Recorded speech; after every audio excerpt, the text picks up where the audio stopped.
And we kick off this evening with a look at the cinema. I'm not a complicated man.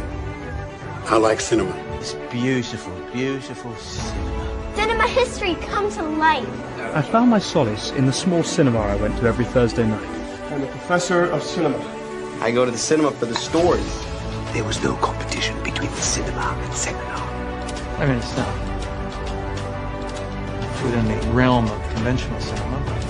And now, here's Pace and Johnson with a cinema review.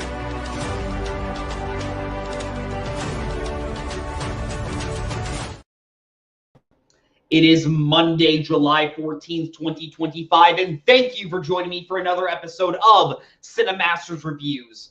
Only one review this weekend, but what a review it is going to be. We are going to be reviewing Superman, the newest Superman film, as well as the new start to the DC Universe, James Gunn's Superman universe.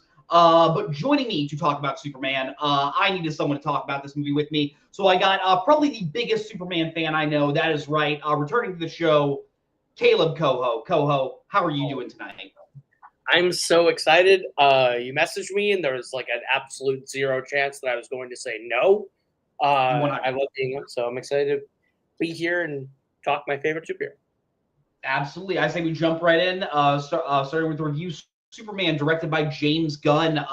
It feels weird talking to you about the concept of the character of Superman, so I'm just going to give you a quick rundown of the plot of this movie. We jump right in. When we jump into the film, superheroes have been around for 30 years. Superman has been around for 3 years, and we learn that Superman is in the middle of a big battle. There are two warring countries that are going at it right now. There is a guy by the name of Lex Luthor that really, really hates the idea of hates the concept of the person of Superman. Superman, as you all know, the character, his alter ego Clark Kent. He has been dating Lois Lane at the Daily Planet. Lois Lane played by Rachel Brosnahan. Superman, by the way, played by David Cornsweet. And going from there, that's sort of where our film opens up and what our movie is about. Coho, real quick, explain to the audience your love of the character of Superman and what your thoughts were going into this film. So when it comes to Superman, my relationship with him has always just been that I always thought that he was a really special kind of superhero. And most people that I know were like, oh, I love the Flash, I love Batman, I love Spider-Man, Iron Man, X-Men, whatever. And I always grew up getting a little bit of flack, a little bit of guff, if one might take for parlance, that Superman was my favorite. And the reason I've always loved Superman is because he's a character who doesn't need tragedy to do the right thing, is that he aspires to be good because it is the right thing to do. And he's just kind of a really nice guy with a lot of power that's willing to do the right thing when it's not cool. So that's always why I've loved Superman. I love the Richard Donner one from '78. I think that movie is fantastic. And I like Superman Returns. I defend a lot of. I don't even Superman 2. Like I kind of defend a lot. I visited Superman Returns this week, and I can say I love that movie, and it got way too much hate when it came out. Great movie. Yeah. Of course, Superman is great. Superman 2 is okay. Superman 3 and 4, of course, awful. And then Steel, I know you and me kind of agree. You dislike the movie even more than I do. Not the biggest fan of Man of Steel. Yeah, I don't want to like totally just shit on Zack Snyder, but like Man of Steel to me is like the antithesis of everything about Superman to me. So like watching that movie is a miserable experience. It's like watching someone fundamentally misunderstand one of your favorite characters. Is just it's a grating experience, and to have that be the cornerstone of the old DCEU was really hard because everything after kind of followed in that path, and I didn't like the path in the beginning. So just see this one kind of start on such a strong footing with an understanding of arguably the most important superhero is really cool to like build your universe from that spot. So yeah, I agree. Like I just do. Yeah, I don't quite have like the deep knowledge on the character that you do, but I also love Superman. Something I've always stood by. People give me weird glances when I say this. I think Superman, to me, as a person, is the most relatable superhero. And I know that sounds crazy of like, oh, the like invincible guy who doesn't have any weaknesses. How is he the most relatable? No, I'm saying as a person of just feeling like an outsider in this world. Superman is the guy that I relate to the most. Like Batman has always been my favorite hero, just because I think his world is just so interesting, and I think he has I think his style just invites so many unique stories. But I think Superman, when Superman is done well, I think it's done so well, and I just love how he works as both a symbol and as both the most like personal superhero that you can do. So going into this movie, I was really excited. I was hopeful to see what James Gunn could do, how he could translate those like really nerdy parts of those comics, but also bring that down to earth into the really like human parts of the character of Superman. And Coho, I'll be honest, I am so happy after seeing this movie that the new DCU is here, and it is here to make a name of itself, because I love that this is the vision we are going forward with the character of Superman going forward. I love what DC is able to do that Marvel isn't, is that everything in DC is totally different from each other and yet all occupies the same space so uniformly, in a way where Metropolis is like the New York City, and Chicago and Gotham are synonymous, but like those can be New York and Chicago are very different cities when you travel to them. In the superhero world, it's the same. Metropolis and Gotham, night and day. Superman, Batman, very different worlds and characters, and you can do so much in that space that I think James Gunn getting Superman right was the most important. Because if he got Superman wrong again, then like the whole universe starts off with a bad taste or on the wrong foot, because then it's hard to recover Superman. Because Superman is a hard character to write. Admittedly, he's a very hard character to write, because you have to understand what's interesting about him and what makes him such a cool and visually interesting hero, while also what makes him a great person. And I think James Gunn got that aspect down perfectly. I think the action's really cool, and I think the story that he built is so perfect for the character of Clark Kent. The journey he goes on is such a perfect one to start him off on, and I think the world around him is so interesting that from there, springboarding into the rest of the DCU, I'm fascinated to see what Gunn's going to do with everyone else. So, yeah, I was having a little bit of a tough time explaining the plot of this movie, and I think it is because we are jumping right into the middle of this character story. But I think that is why this movie succeeds for me so much, because I think the one crutch that all Superman movies, at least the first ones, always have to do is they want to get into that like interpersonal, like inner turmoil stuff with Superman's mind, but you got to explain the origin story first. You got to make sure people are on the same train with the character. I just love James Gunn was like, look, I have faith that you all know who Superman is. I have faith that you know he came from Krypton. He's the last of his planet. He landed on Earth. He's here to protect Earth. That is what he hopes to do. We are going to get into the nitty gritty of, hey, what does it feel like to be an outsider in the world? How it feels to be a literal, to be like a physical immigrant to Earth, as James Gunn said. And I think that's really fascinating that he just said, look, we're just going to trim the fat of the Superman story, and we're going to get into the interesting part of it as to what works for a movie. And I really, really applaud him for that. Something I also loved, and you kind of got into it with just the setting, this to me is the first time where Metropolis felt like Metropolis, and not just like a cinematic version of New York. Like this doesn't feel like New York. This feels very bright. This feels very colorful. Everyone is a little bit more lively, and it genuinely feels like I am in a physical comic book in the setting of this movie. Like all my favorite scenes of this film are when we are in Metropolis. Like every single time we're in Metropolis, and thankfully that is the majority of the movie, I am absolutely loving it. When we leave Metropolis, it's still pretty good, but I'm always like, can we get back to Metropolis? Because that's what feels like so special for me with this movie. How do you feel in the way James Gunn captured the setting of this film? I think the smartest thing he did, and I think a lot of people kind of were like, really, when he first did it, was film in Cleveland.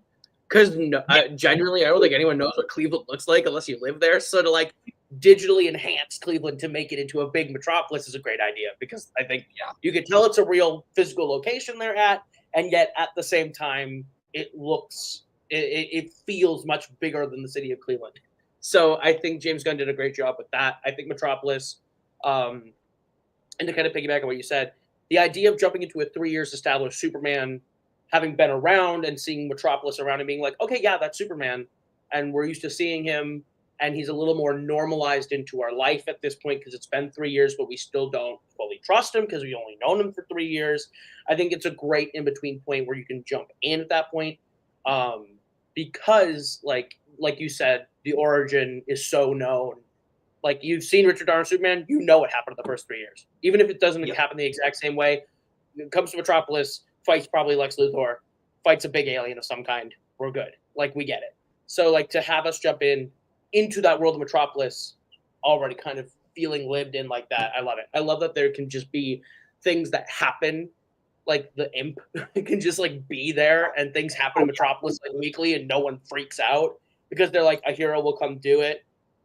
Like, the lower level stuff that you see is great. No, one of my absolute favorite scenes in this movie is there's a scene where Superman comes into his apartment, Lois is there, and there is this giant like star monster outside just like wrecking havoc in Metropolis. And Lois tells Superman, hey, are you going to go out there and take care of that? And he just looks behind and says, nah, the other Justice Gang members will take care of it. Because this movie establishes there are other superheroes in this world.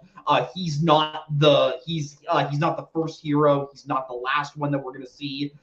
So he's not the only like protector and savior of this world. But we also are introduced to the fact that, hey, he's the only one that's not like run by like the government, because the other members of the Justice Gang, Green Lantern, Hawk Girl, and Mr. Terrific, they're all funded by different members by different like wealthy donors, and Superman is technically the only one that is like running unchecked. So I found that to be very interesting.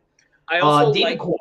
No, go ahead. Sorry, like I also like off the back of that, like you said, in that scene, it's not that he doesn't care. It's that he assesses the threat and goes, this threat is not. I don't need to immediately go handle it because the Justice Gang got it. And I like that, like, the opening establishes he's the most powerful metahero. Superman is the most powerful hero, and everyone kind of looks up to him within the hero community that exists. And yet he hasn't taken a leadership role. He hasn't like really intermingled super intensely with the superhero community, from what you can tell, because he's not quite figured out himself yet. And I think that's a fascinating place as well to find him in that world, because Clark is such a personable, nice guy throughout this movie that you're like, that like the way he interacts with the Justice Gang is super cool too. So like, he's so annoying, like they're annoying coworkers to him almost. Oh yeah. Speaking of Superman, David Corenswet. This movie continues the tradition with Superman of casting an unknown to play Superman. I know Henry Cavill wasn't quite an unknown, but he was like a lesser known actor. Christopher Reeve was an unknown when they cast him. Brandon Routh was an unknown. This movie continues that tradition. I think he is a great Superman. I think he both captures the really stoic nature of the hero of Superman while also having a lot of personality to the character. Like, he has a ton of fun dialogue that gives him this personality. You get through his performance that he has a lot of hope for everyone around him, and I think David Corenswet just does a great job of showing that Superman is kind of this innocent character where he just wants to see the good in people so badly, and I think Corenswet does a great job at that. I love his portrayal of it as Clark. I think it's up for debate as to whether or not I think him or Reeve is my favorite Superman. I still think I give Reeve the edge on Clark Kent, just because of how just bumbling and just how perfect he was. But no, I think David Corenswet did a really great job as the title character. What did you think of Corenswet? I think he's great. I think this is the kind of conversation we're going to have, in the sense like probably that we had in 05, where we were like Keaton or Bale after Batman Begins. Yeah. Where it's like it's almost too soon to call, but they're both really good. I think the longevity of Corenswet will end up winning out, and he'll end up being the definitive Superman. But I think that he's a great performance. Yeah. I thought like and like seeing him in like things like Twisters and The Politician, like little things where he like was in stuff, but like you don't really recognize him. He's great in those. And to see him play a totally different character in Superman than everything he's ever done is fascinating. I think my favorite scene in the movie is one we already kind of touched on, with the imp in the background and talking to Lois. I think that's the scene that reveals exactly everything about Clark Kent. And I saw some comments before that were like, oh, we don't get enough Clark Kent. Superman is Clark Kent. The whole movie is a Clark Kent movie. Superman is just the suit. Superman is just a suit that he puts on to go out and help people. Clark Kent is Superman. Like, throughout. That's the nice thing, is like Superman is the secret identity, not Clark. And like, I like that I like that scene with Lois where he's like sitting there and like she tells him, she's like, everything, you see everyone and you think they're beautiful. And his response to that, which I don't know if we want to spoil it or not, but it is my favorite. I think that's fine. That's fine. His response to that is like, maybe that's the real punk rock. I think is like so great. And to have him then stand up and be like, you know, I'm gonna go to the next set piece because I'm missing my dog, basically. And he's like, and she's like, it's a dog. He's like, yeah, not even a very good one, but he's out there and he's probably scared. I think is like the most revealing thing about this Clark, about Corin Sweat's performance, and I love it. I think he's just so kind in every scene, and his superpower throughout this movie is not that he can punch things really hard, that he can fly and keep vision super breath. Yeah, he gets to, you see the full array of the things that Superman can do. But I think Superman's power is empathy and compassion. And you see that in every interaction, in every scene, in every person, he's able to just relate and like talk to them and just show them kindness. And by showing them that kindness, he ends up turning people throughout the movie from being against him to being on his side, to doing the right thing, to getting involved in a place that they normally wouldn't. Like, I think that that superpower being on display is just Clark Kent being a great person. I think Corin Sweat delivers that perfectly. Yeah, one of the big sayings coming out of this movie that I think everyone is saying is kindness is the new punk rock. And I think that is just a really great like message to be presented to people in this day and age. Without getting too deep into spoilers, there's a point in the middle of this movie where Clark is delivered like a bomb on what his on the history of Krypton and why he was sent to Earth, and it really, really affects him. And I think something that this movie does really well is show that the most important relationship in Clark's life is the lessons that Ma and Pa Kent delivered onto him as a kid. There's a phenomenal scene towards the third act of this movie between David Corin Sweat and Pruitt Taylor Vince, who plays Jonathan Kent. And just him saying, like, hey, look, I don't care if you have powers. I don't care if you're this god. You are my son. I raised you to be this person, and you are a good person to me. And you have succeeded as far as I'm concerned, and it genuinely touched me. Like it's so beautiful. Like I think. Man of Steel does some things right for me. I think the number one thing it completely butchered was the relationship between Clark and John and Pa Kent. And the fact that this movie nails it so hard, I think was really, really beautiful. It carries that small town vibes, and I really do love this like depiction of Superman. Yeah, I think it's very important that they're alive, like at this point in the storyline, because like in the last two, they kill off Clark's dad before he becomes Superman. Yeah. And that is not that's some adaptations do it, but that's typically not the case. Like for most comic continuity, he's alive well into his time as Superman and gives him a lot of the lessons that he needs in that moment, like the one we get in this movie. I think PTV really kills it in that way, where like to me, Glenn Ford has always been, the traditional Pa Kent. He's really great at this part, but PTV I think did something totally different in the sense that he's very emotional and he's very like a big old mush when it comes to Clark. Like I love that he's a very emotional person. And that's because that's not something you typically see with Midwest guys from where I'm around. They're typically not like that. So to see him do that in a way where like earlier in the first scene where you introduce him, he's like, don't be a stranger and whatever. And he's like very typical Midwest guy. So then when we see him again, he gets a little emotional, a little misty. And you're like, oh my God, that's totally different. Like, that's great. So I love his performance as Pa Kent. He might be my favorite Pa Kent, period. So, I can totally see that. I really love Glenn Ford from the 78 movie, but I do think PTV does a very, very good job. When it comes to the other main cast members that surround David Corin Sweat, there are two, like I said, Rachel Brosnahan as Lois Lane. What a woman. I'm going to keep it together, but my gosh. What a woman Rachel Brosnahan is. I think when she was cast as Lois Lane, I think everyone was like, yeah, you kind of nailed it on the head there. She completely captures the like 50s bravado reporter-esque of Lois Lane. She's very confident. She approaches this role in a very like ball-busting way to her relationship with Clark.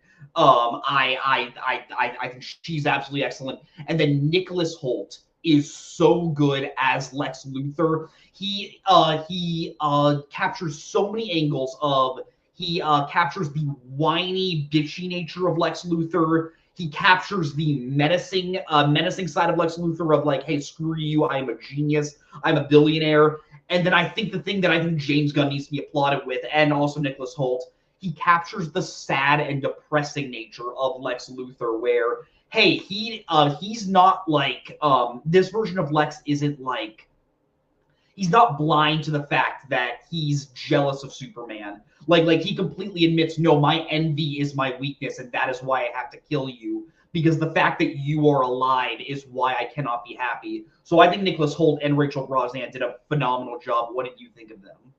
I think Brosnahan captures everything that I love about Kidder's performance, while doing something very new, which is like it really did feel like a 2025 version of Kidder, but updated it to a modern sensibility. Sure, and I think like with Kidder, the thing that always bothered me about Kidder is that she's always getting saved, and she never really takes a ton of initiative to do things. Which Lois Lane is a very like can-do, self-sufficient. Like she puts herself in situations where she needs Superman, but it's because she's going out there and doing freaking dangerous stuff all the time in order to get really intense stories. Like she's brilliant. Lois Lane's a brilliant character who puts all this stuff together, and I think that she gets to do that in this movie. She gets to show her intelligence and like go toe-to-toe with Clark, and also like be the Lois Lane I've always wanted to see. Like, no offense to like Bosworth or Amy Adams, but they are missing a lot of what makes Lois Lane great as a character in both their performances because they're trying to do something different, and that's fine. Like, I don't think either are very bad or very great. I think they're fine. But I think that Brosnahan brought an energy to Lois that I think is super unique and special, while Nicholas Hoult, I think, perfected what Lex Luthor has always supposed to be on film. We've never gotten this version of Lex yet, where it's the same thing with Jokers to me. I don't think there's a bad Joker, to be honest with you, and I don't think, except for like Jared Leto, which is like, eh. And I don't think there's a bad Lex. Little on that one too. I don't think Eisenberg's very bad, but I think he's the outlier. I'm pretty low on Eisenberg, but fair. But my point being is everyone's taking a different aspect of Lex Luthor and making that the focal point, and makes for a fascinating performance. Hackman's very campy, like Nicholson's Joker, and gets into sort of the heart of who they were around the Bronze Age when those movies get made, whereas Heath Ledger really like does something realistic and grounded and different. And like Kevin Spacey kind of does the same while homaging, Hackman, whereas Eisenberg and Leto both do something completely different and special in their own ways. I think what Nicholas Hoult did is find exactly who Lex Luthor has been for the last 40 years and just deliver in every way. Yeah. A guy who in his mind is the hero, and a guy who in most other stories would be the hero, if you really think about it, because he's a guy who's brilliant and who in his mind wants to save humanity and make them better.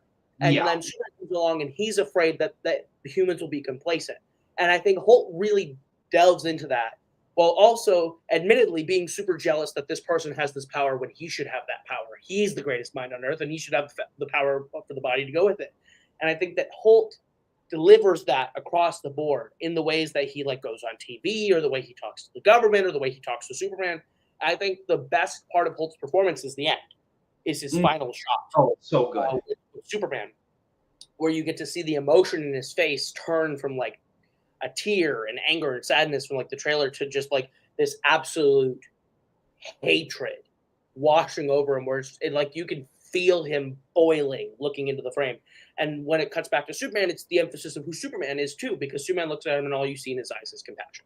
And that's what Clark is, where he's like, I feel for you. I'm sorry that you got yourself into the situation, and I'm sorry I have to do what I have to do, because that's justice.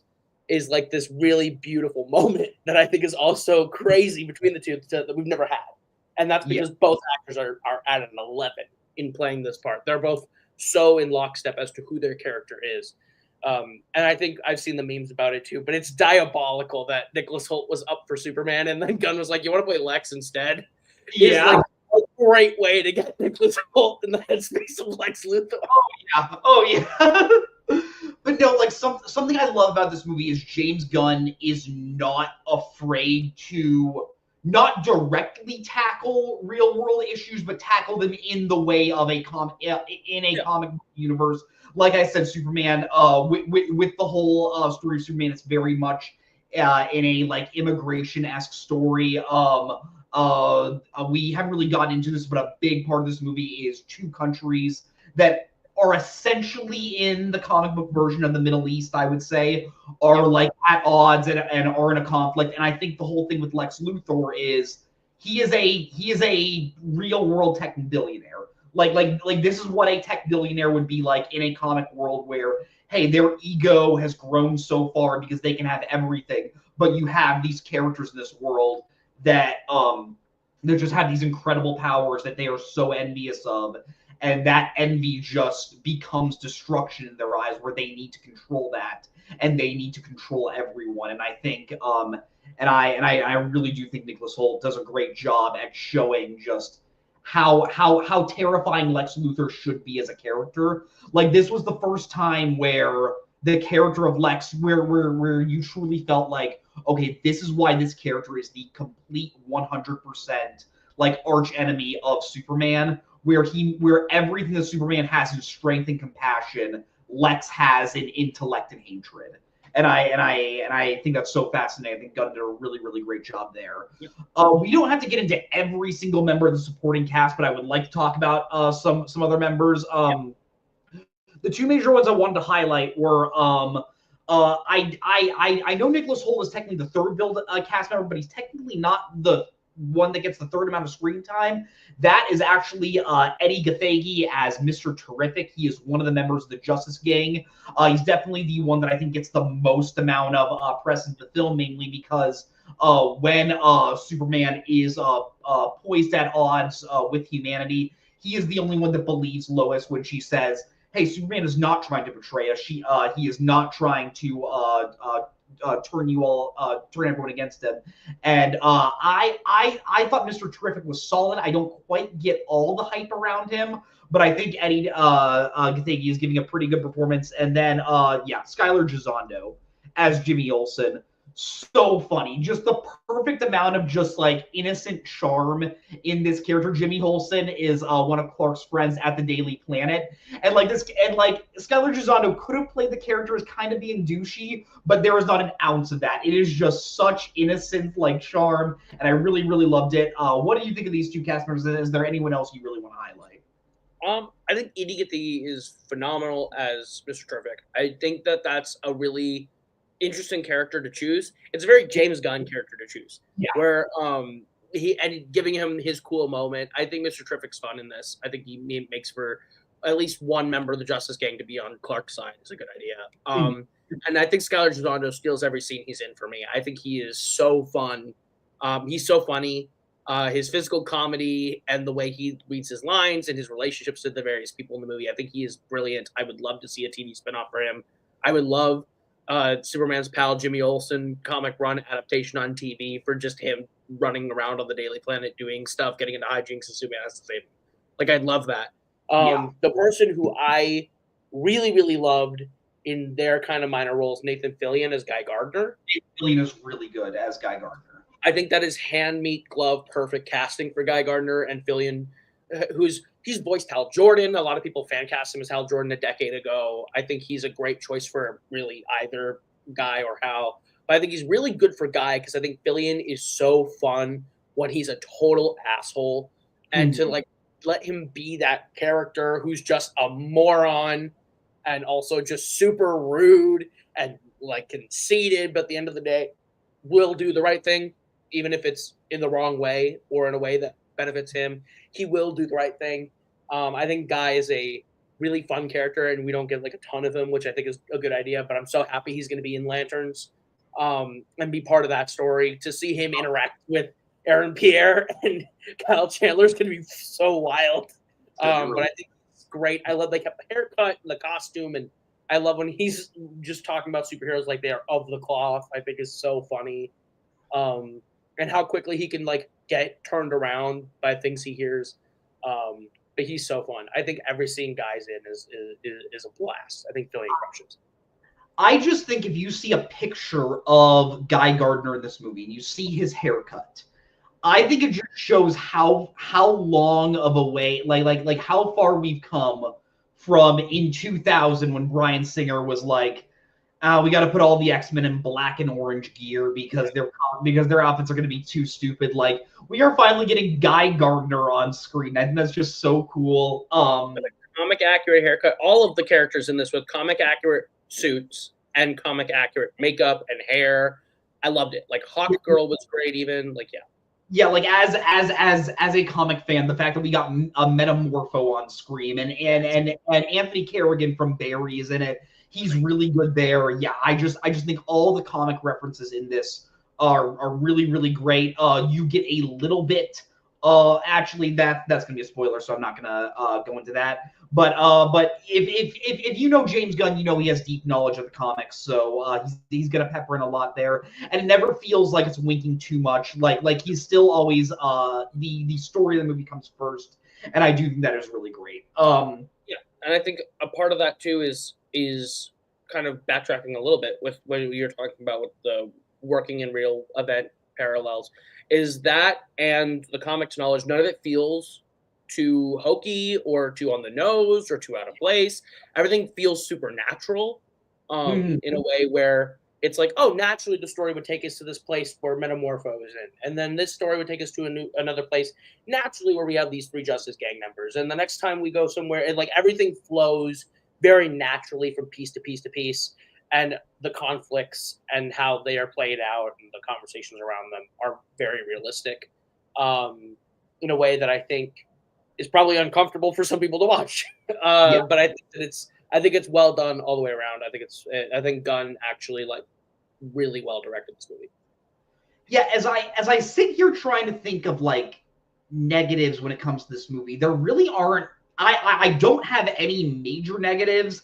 I have two things that I'm still a little scratching my head on. Sure. One, I will admit, so this movie does carry over Gunn's comedic style from the Guardians films, where a lot of it is just joke-a-minute dialogue. It might not, but while those jokes in that movie, the humor really hit. Like a lot of the times, like a lot of the jokes, I'm constantly laughing. The jokes aren't bad here, but they're not really like hardcore like humorous moments for me. And I'd be lying if I said I do think the humor probably could have been eased down a little. What did you think about the like just constant barrage of jokes in this movie? I don't think it was a constant barrage. I think a lot of this movie and a lot of the jokes in this movie feel natural as to where they come in. I think Gunn picks his spots a lot more selectively than in Guardians. I think in Guardians, the Guardians lend themselves to a lot more comedy than Superman. Yeah. And so there's a lot more attempts at humor, and you can, debate from 1 to 3 whether all of it works or it doesn't, or what they did with Drax or whatever. You can argue for days about what works. But I think what he did with this one, for me, is that most of the comedy hit, and most of it was like picked selectively. Where I can only think of like 4 moments where I'm like, those are like very much, that's James Gunn's style of joke, and it's put in this moment, and it worked for me. Or the only one for me that didn't totally work was the Mr. Terrific and Lois at the outside of the Hall of Justice with the garage was the only one that I was like, okay, that one was that's a little bit whatever. Like that one's not gonna bug me. But that's the only one of his that didn't totally land for me. But the rest of his jokes all pretty much work. I still love the joke from the last trailer where he's laying there and he's like, hey, what are you doing down there? We're busy. Get up here. We need your help. And he's like, I'm not messing around. I'm doing important stuff. Like, I think that's just such a great line delivery from Corn Sweat. I think that's a great joke. That's a classic Superman joke from the character, too. That totally works for him. So I don't think the humor's bad or off or anything. I didn't even feel like it was as much as Guardians. I actually felt like he pulled it a lot back from Guardians. So no, he definitely did pull it back a little. And I'm not saying it's bad. There were just some moments where it felt like it should have gotten a bigger laugh out of me, and I was just like, that fell a little flat. Like a lot of the early stuff with Eve Tessmacher. Hold on. like when we're first introduced to her and she's just constantly taking selfies, I was kind of rolling my eyes like, okay, this is what this character's going to be. Granted, she did eventually, her story did end up paying off. Wow, I am. I mean, to like just cover the thing, I don't think Eve's thing is necessarily a joke. Like, I think that like clearly is like set. Like, I think that's a character detail that works for the version of this character that he's created, which is, like, again, a fake character. Like, not like all characters are fake, but like not a comic character. Like, Eve Tessmacher is like created for 1978, and they just happen to bring her back. So like, and do something different with her and use the name as an homage to that one. So like, I like what they did with Eve Tessmacher. It's like, it grows and changes from what you expect, which is kind of the motif of the entire movie. Is no one is as you expect them to be on video, where it's like. You would expect Clark to be this alien evil invader type because he's an alien and he's a very kind person. And then like you would expect, you know, Skylar Zondo's Jimmy Olsen to be just a weird, shy, nerdy guy. And while he has qualities of that, he's a lot more. I think every character grows beyond of the idea you have of them. I think that's what Gunn's trying to do with all these characters. I think Eve is kind of the main sticking point I have for that. So. No, that is definitely a fair point. The other slight negative I had, of all the major set pieces in this movie, I think the action is really well done. It looks like a live action comic. All the colors are really, really bright, really popping in nature. You can always tell when what's going on. The first flying scene we see, my jaw was like on the floor with how James Gunn films flying. I thought that was super well done. The one set piece I thought was a little underwhelming for me was the big breakout in the pocket dimension. That was the one for me where I just felt like it was a little too gray and the CG just didn't feel as good as some of the other action scenes. What did you think about that big set piece? The first watch, I would have agreed with you. I feel like it felt a little, I guess it's because the style felt a little Quantumania-ish with the colors and the contrasting things.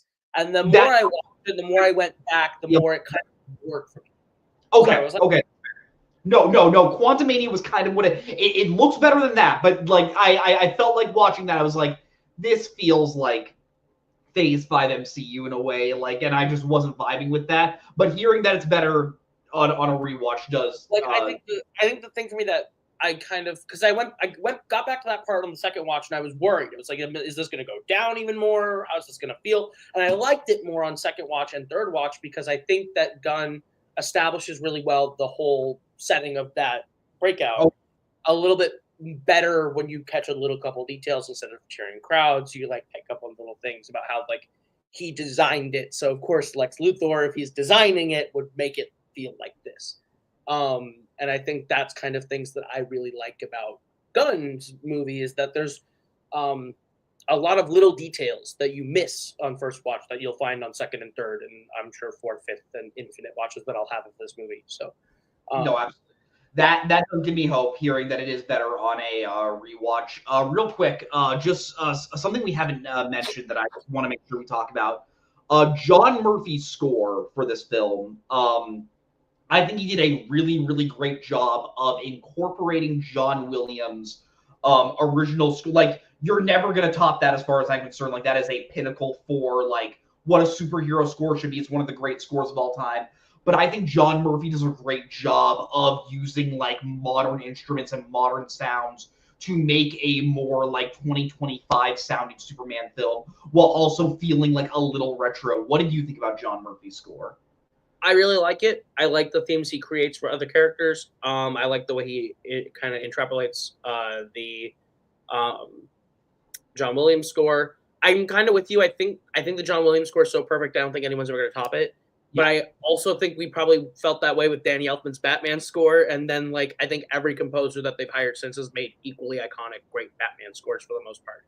Like Zimmer's Dark Knight score and Giacchino's The Batman score are just as good and just as iconic to me. So I think that the Hans Zimmer Man of Steel score is also pretty good, but it's not John Williams. So not to say no composer could ever top it or match it. I think it could be done. I just don't think, no offense to John Murphy, I don't think John Murphy was the guy, and I don't think John Murphy would have said that he was the guy. So I think he made the right call by being like, I'm just going to use it. Because there's so much power to that music. I'm just going to kind of dress it up a little different and use it for a new Superman. Because at the end of the day, this is borrowing a lot from Reeve and Dawn's version. Not just in, like, Tessmacher and other moments and homages and characters, but like the feeling of the movie is the feeling of the music, and you're never going to top how John Williams' theme is how you feel when you watch Superman fly. And I think bringing that back for this movie is a great idea. So, yeah, this is a movie that wears its inspirations on its sleeve, and I don't think that is a bad thing. Like, you can tell that Gunn was inspired by the Reed movies. You can tell he was inspired by the animated series. You can tell he was inspired by All-Star Superman, which I know you and me agree is probably our favorite Superman comic of all time. And yeah, and I do think that is really great. One of the last things I do that we haven't mentioned yet that I just wanted to tackle, crypto. I know what Warner Brothers was doing. I saw the corporate marketing tactic of, oh, we're just creating crypto to sell the toys. It worked for me. Like, I really liked Crypto. I love that Crypto's kind of an asshole, and like he's not this sweet guy at all. Like how much Superman just sort of resents Crypto throughout the movie, but just everything with this dog. Every time this dog was on screen, I was like, I like this dog, man. I really like it. What did you think, Crypto? I love Crypto. Yeah. I think that bringing Crypto back for this movie was like the perfect choice to give a live action Crypto. I think also grounded a 3-year in Superman in a way of like, yeah, he's 3 years in. Crypto's going to be involved. He's 3 years in. Crypto is, a character that we're going to have. It shows you how much fun we're going to have with this comic universe. It sets a tone. It's a tone-setting character. And I think that Crypto's inclusion is a great choice. I love, like you said, that he's a bad dog. Yeah. I love that he's just very bad dog with a lot of behavioral issues. Oh, yeah. I watched this movie with Maddie, who is a dog specialist. And so she specializes in behavioral dogs. And so having her sit next to me the whole time and seeing how he was acting, and she leaned over to me after the opening, and she was like, I hate that dog. She's like, I would hate to train that dog. She's just like, I would literally die if I had to train that dog. And literally the ending of the movie comes and the sort of last joke with Crypto happens.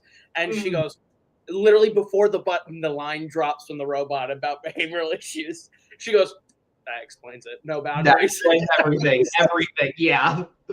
She said it like literally 10 seconds before the character said the exact same line. I was like, oh my God. So I think that was a fun experience the first time watching it too, with someone who had like insight on Crypto. Made me love Crypto more every watch. So as someone who has my own dog that I got from a rescue who has his own behavioral issues, I love my dog, and my dog is very much like Crypto. So or was before Maddie trained him. But I love it. I think Crypto is a great choice to have in this movie. So. Yeah, weirdly for an alien dog, one of the more realistic portrayals I've seen of a dog, and I do think that was really fun. CGI took effects on Crypto are great. Like the effects on Crypto are really good. No, yeah, for real. Like when I first saw it was a CGI dog, I was like, oh no, is this going to be distracting? Not really. Like I think they handle him really well. A lot of the times with the action scenes, he's not close up. But no, yeah, the effects on Crypto are really, really great, as are the effects for most of this film. Are you down to get into final scores? Yeah, sure. Okay, we review movies here on a scale of 0 to 10 videotapes, 0 being absolutely atrocious, 10 being absolutely astounding. I'm going to go first. I am going to give Superman. This is one of the best movies I've seen this year. I'm giving it an extremely high 9.5 out of 10 videotapes. This is my favorite Superman movie thus far. This is probably in the running for one of my favorite comic book movies. I think this is an incredible start to the new DC universe. I think it is a great story of someone who is just trying to find their place in this world. I think the cast does such a great job of bringing this comic book to life. And I think the future of DC is really, really bright. And yeah, I go see this in a theater, please. You will not be disappointed. Coho, what do you give Superman? I gotta give it 10. No, that's fair. I think this is a movie that 3 watches in, I love it. I can't get enough of it. I love watching it. I loved every minute of watching this movie all the way through. I think that every viewing experience was made better. And I think James Gunn's world is so cool and just is so exactly what it's like to read DC Comics for me, that I can't wait to see the rest of the world he's building And I don't care if it takes us like 10, 15 years to get to like an end point for the first chapter. You can spend 10 years on chapter 1. I do not care. I will take any and every excuse I can to live in the DC universe, especially Gunn's DC universe. So I love this movie. I think it nails Superman. I think it is the absolute epitome of who he is as a character and what makes Superman great. And it's so hopeful and so kind. It's a very kind and compassionate film. Yeah, I think at the end of the day, it's kind of the blockbuster we need this year. And I think that it delivered fully on the promise of making Superman modern and making what Superman is a reality to me. So couldn't have said it better myself. 9.5 from me, 10 out of 10 from Coho. That should show you that we really, really love this movie. Please go see this movie. Thank you all for watching. Remember to like this video and subscribe to the video store. It helps grow our channel a lot. Next week, I'm going to be reviewing Ari Aster's Eddington, a movie I'm sure will be just as optimistic and as positive on life as Superman. So chill. Like, so chill. That's going to be... Gonna be a nice walk in the park, as well as the new film I Know What You Did Last Summer. Thank you all for watching. It was great talking with you, and as always, watch more movies. And the award for most vapid film review of the century goes to... Okay, movie review. Okay, I thought it was beauty. And he's now in cinema hell, where one day we'll all be reunited. This is me at the Regal Cinema crying as I did through much of the film.